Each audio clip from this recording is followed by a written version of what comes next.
This podcast is proud to be part of the TalkSport Fan Network. TalkSport. Powered by fans.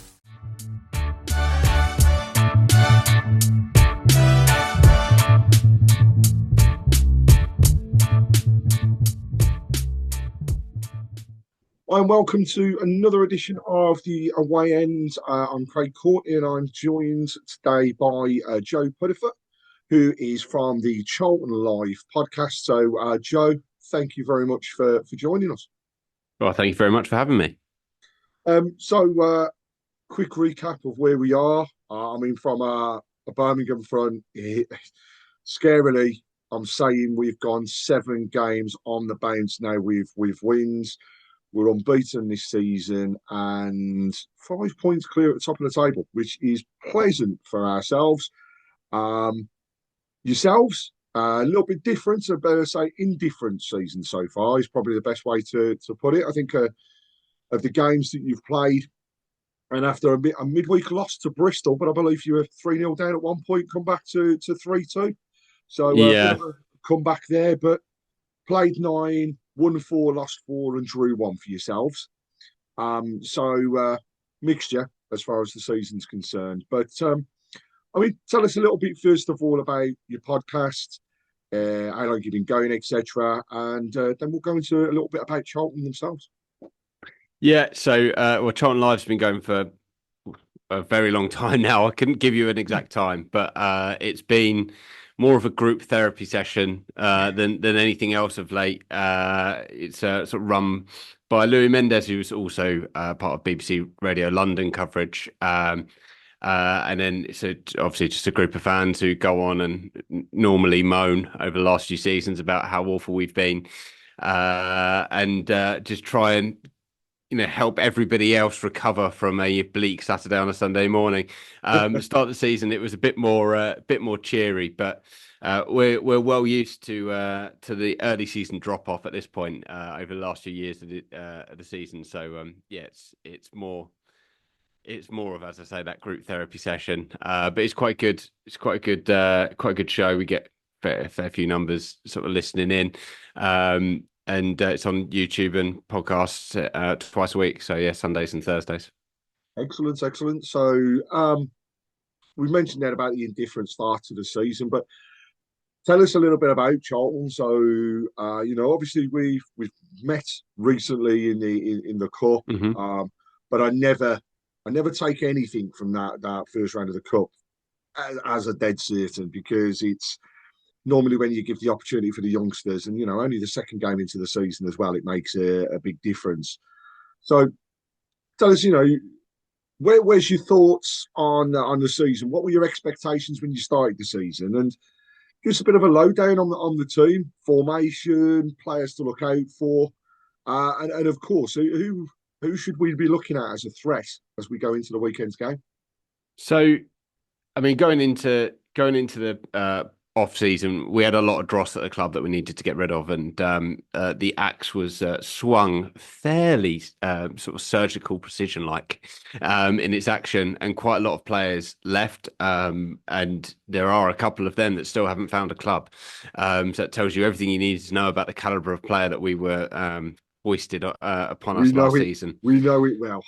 We last season, to just give you a bit of an idea of how cataclysmically bad it was. We signed 23 players last season, and 9 of them remained at the club at the end of the season. So that tells you just how bad it was, just searching for any solution and normally coming up with a bad one.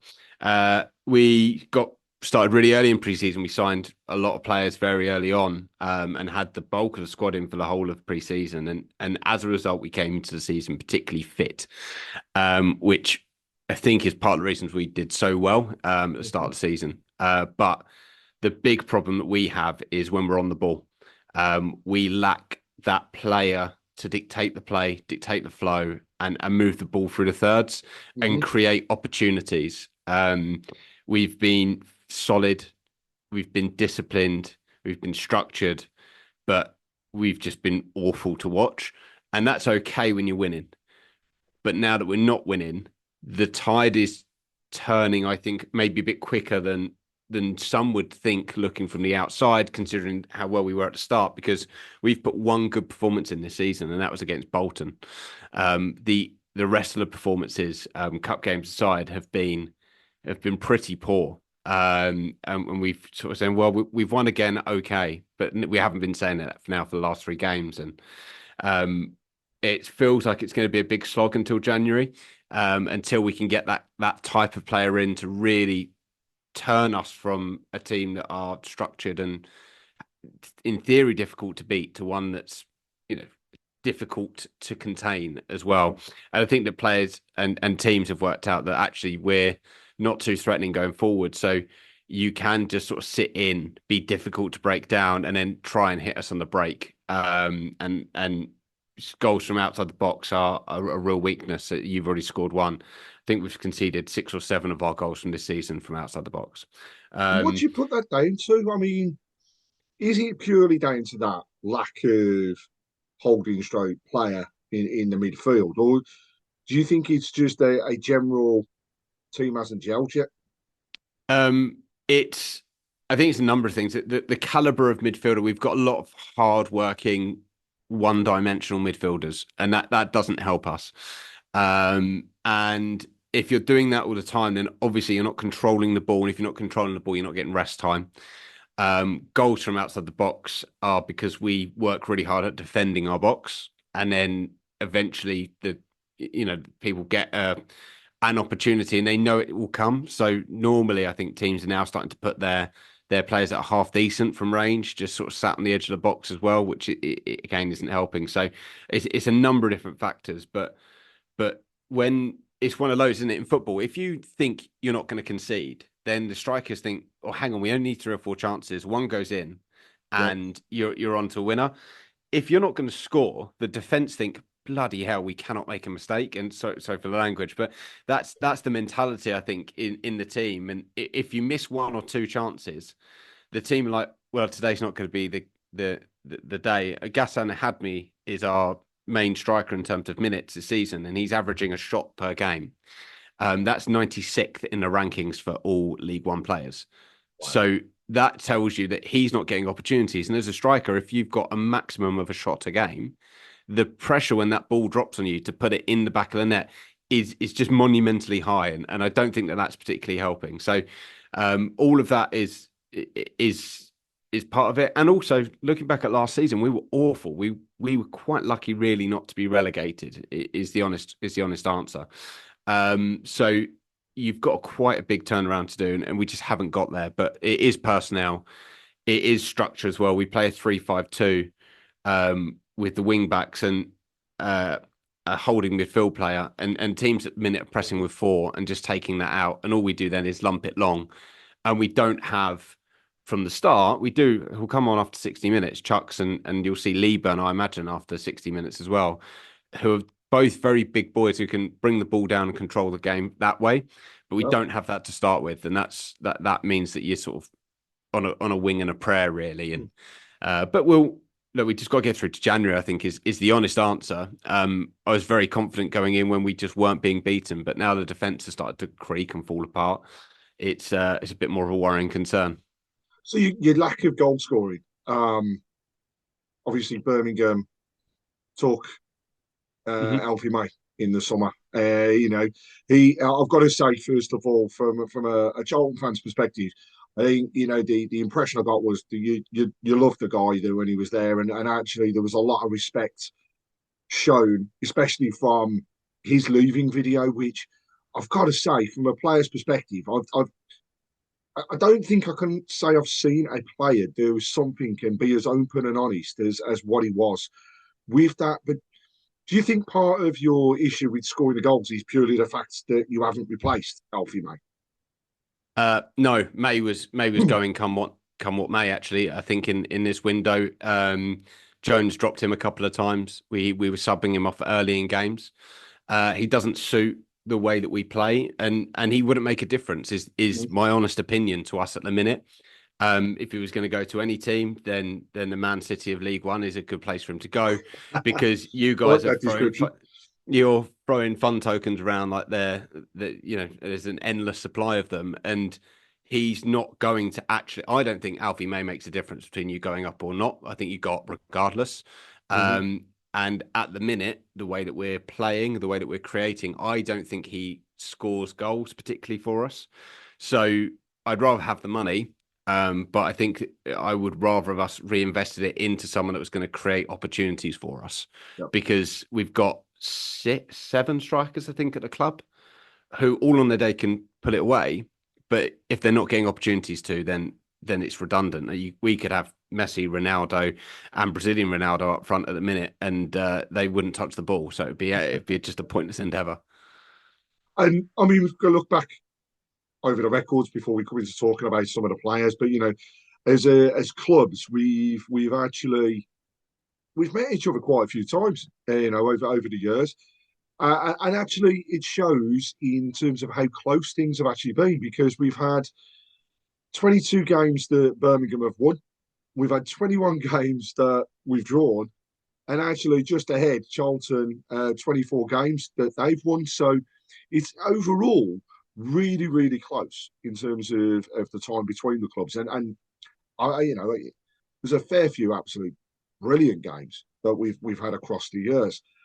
The last 5 follows the same trend: 2 wins, 2 draws, 2 losses. 2 wins, 1 draw, sorry, and 2 losses.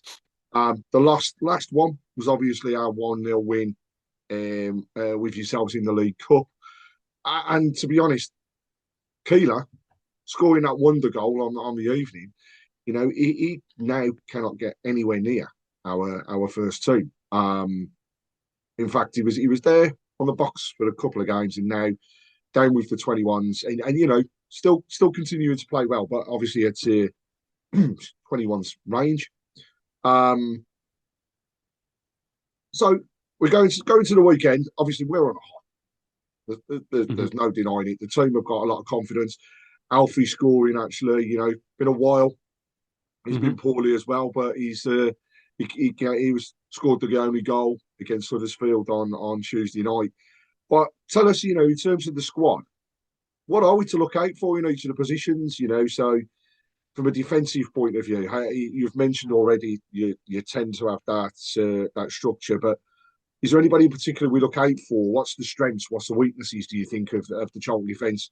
Apart from, as you said, they seem to be leaking goals like a sieve at the moment. I mean, if people ask me who do I look out for, I say you look out for the bench, because at the minute we've got Chuks Aneke, who is a absolute handful when he's on form. He was a couple of seasons ago, I think he was the top scorer per 90 minutes in the EFL, and he hasn't quite hit those heights this season, but he is still just an absolute menace. And I've yet to see a defender who's able to do anything but just be put in his pocket and dragged around the pitch. So he's always worth watching. And on the bench next to him on Saturday will be Miles Leaburn, who's a youngster, son of Carl Leaburn, former Charlton player. But he's, I think, 6'5" or something like that. I don't know if he's still 19 or if he's 20 yet, but he's just been on a year-long injury, and he's just coming back. So he's a bit rusty, but he's a big unit who's good with his feet. And you don't get too many of those. So when they both come on, because we're invariably chasing the game towards the end of the game on Saturday, then they'll be entertaining at the very least. And then if we can get our wing backs into it, Josh Edwards on the left was very, very good before Sean Clare attempted to remove his leg from his person with a awful challenge on the it's the second game of the season.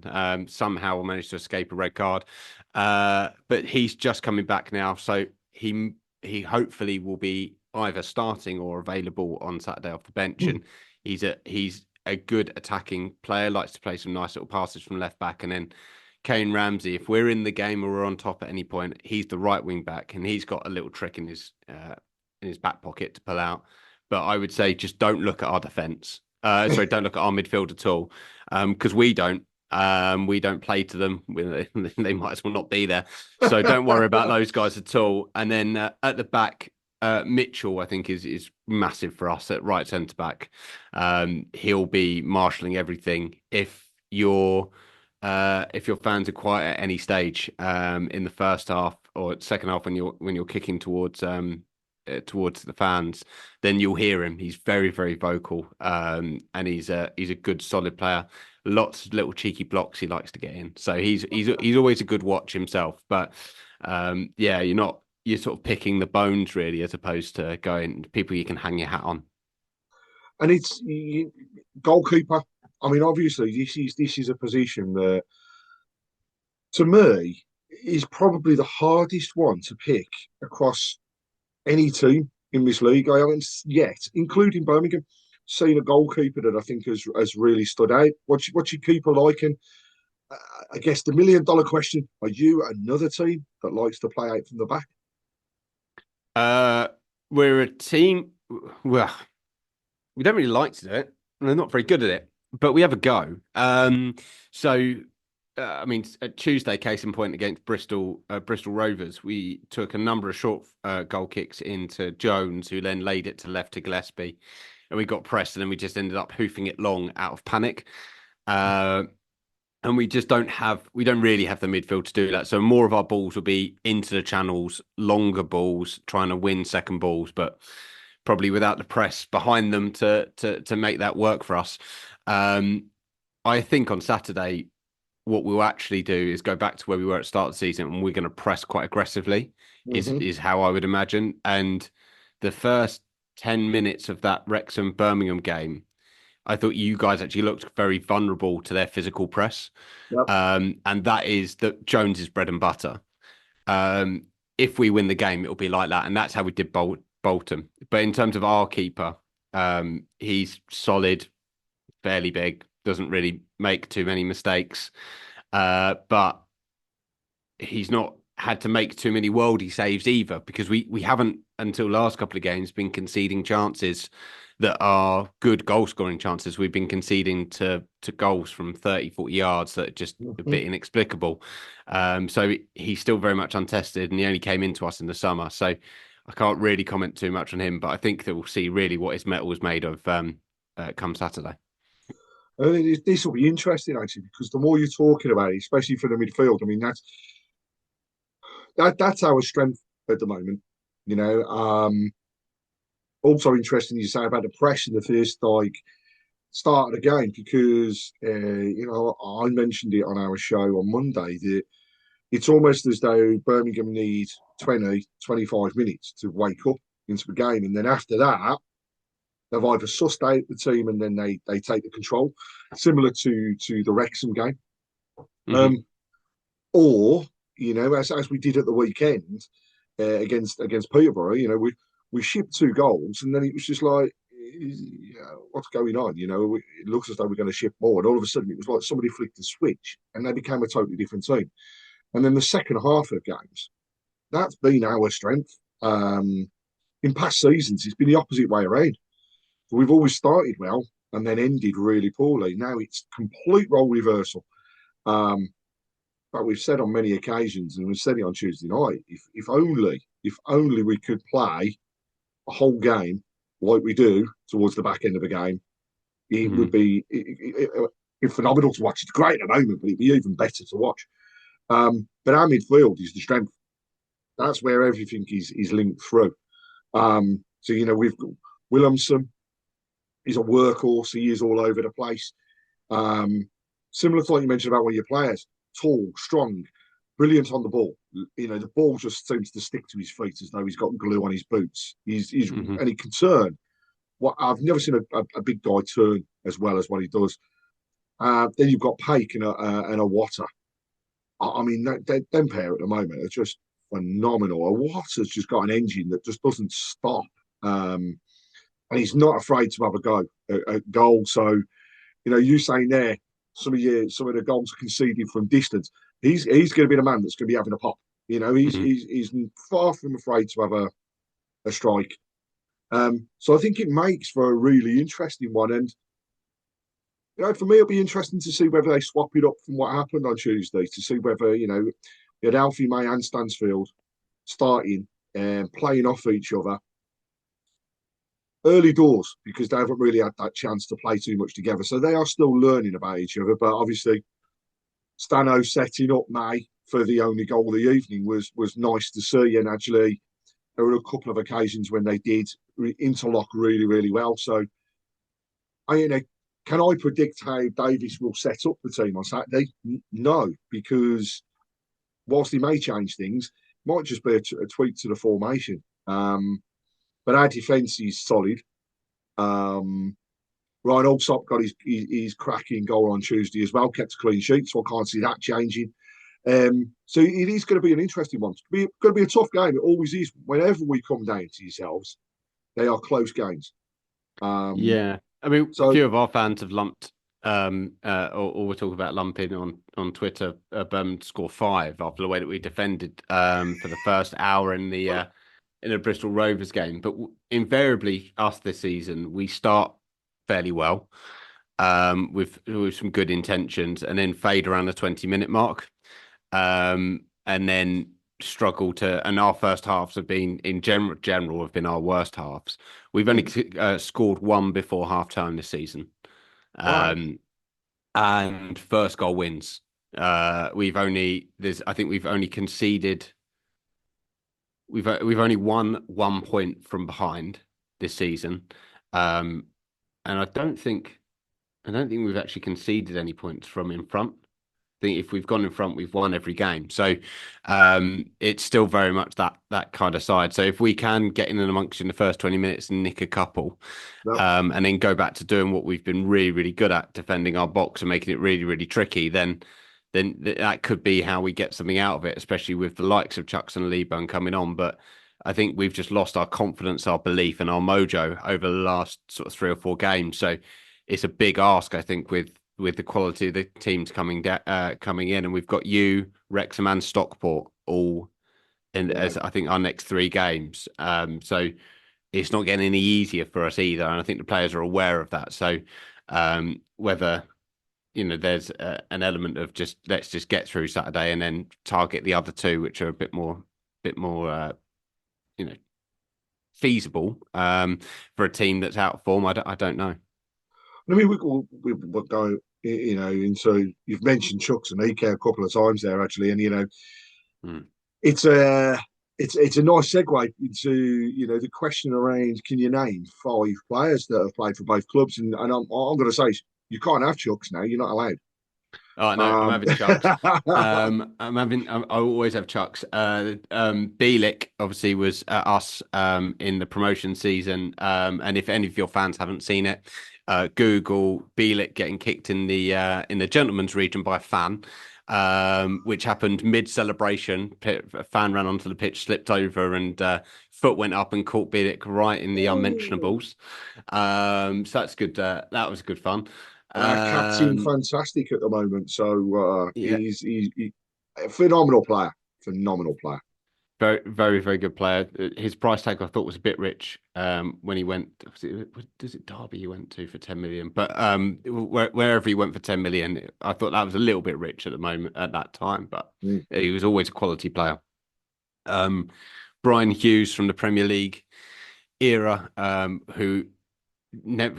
I always found him sort of fairly uninspiring on the ball, but good workmanlike, and occasionally would just come up with a bit of magic that you weren't expecting. But obviously we're going back a fair way there. Obviously you've got Alfie that's in there too, and you had Bowyer, didn't you, for a while, who of course cut his cloth in South East London before moving on, and actually managed Bielik, and obviously then went to manage you and took Chucks with him and sent him back when he remembered just how injury prone he was. I don't know how he forgot that in the 4 weeks he wasn't with us, but he did. So that's 5, I think, actual players. I'm sure there's loads and loads more that you're about to rattle off. You mentioned Brian Hughes. Firstly, he scored one of the most peachy goals against Birmingham before he signed for us in the FA Cup. And then when he came, he was brilliant. Loved him because he was like you say, you play a game where you just wouldn't notice him, and the next thing you just do just that one little nugget of magic, and it just turned everything on its head. And he scored some fantastic goals for Birmingham, and did us proud over the years. Um, yeah, we mentioned Alfie May. Got to say, so we've got Shahid Kamara was transferred between the clubs. Central midfielder, I believe last season. It must have been a youngster because I've got to say I can't remember him coming into No. the first team squad. You've mentioned Chuks and EK. Um, wow, a player that at Birmingham never ever took off, and that's Jonathan Lecco. And I think he Yeah. came to themselves on loan, didn't he? And it's that guy had to me talent that nobody seemed to be able to get to actually trigger and fire. And it was really strange because he had the world at his feet at times and had opportunities to go and do stuff, and he never ever took off. And it was such a shame because when he came to us, there was this big, oh yeah, he's gonna be brilliant, do really great. Unfortunately, not.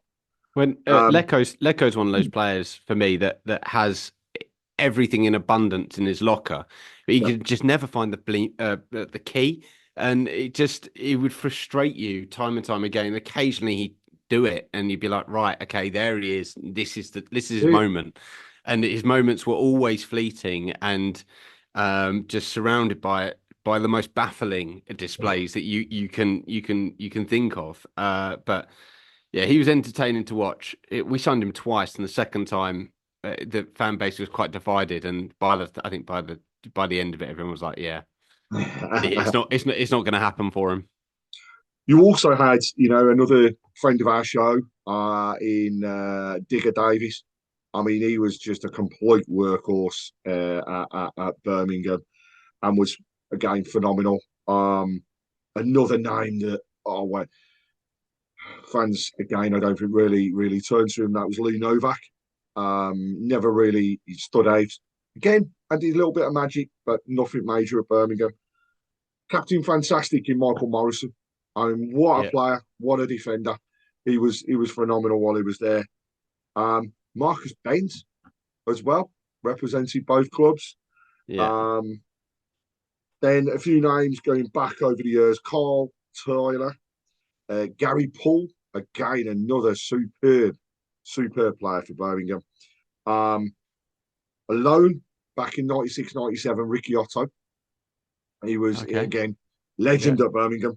Chris White, one of the most nice guys you could ever want to meet, and was never afraid to put his foot in when he was playing at the club.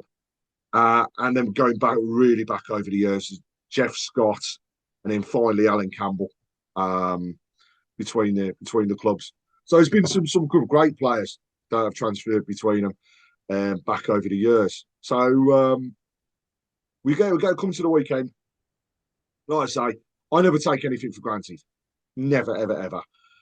This league is way still too unpredictable because teams can turn up and be absolutely brilliant on their day. You can get some freak results. So I never take anything for granted. But tell us your thoughts going into the weekend on the results, and what you think it'll be with your head, and then what does your heart tell you?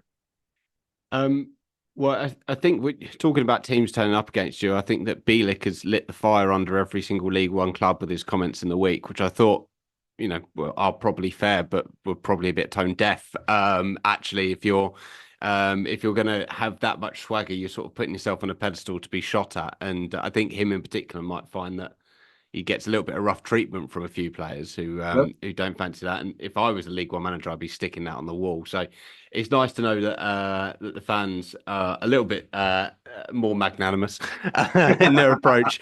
But I mean, Saturday, I said watching Wrexham, and we were still in a good place at that point. The Birmingham Wrexham game, I felt that we actually had more of a chance of getting a result out of a Birmingham type side than we did out of a Wrexham type side.